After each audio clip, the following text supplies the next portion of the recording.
Why does your scanner show the P0598 engine code? What does it mean? P0598 is a diagnostic trouble code for thermostat heater control circuit low.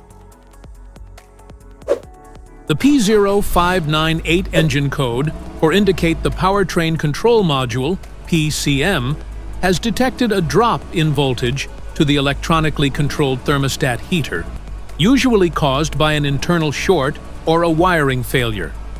Under this circumstance, stop driving and repair your vehicle immediately.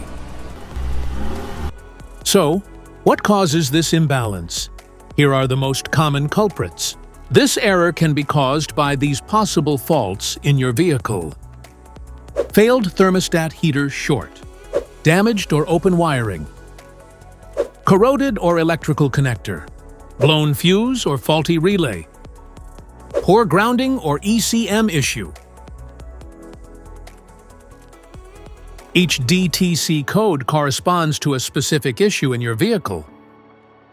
This error code occurs in any OBD2-equipped vehicles, especially in those manufactured since 1996. And it is commonly found in vehicles like Ford, Chevrolet, BMW, Audi, Volkswagen. If you want to fix this error code, let us know in the comments section. We will definitely make the video on your demand. If you like this video, don't forget to subscribe to our channel. Thanks for watching.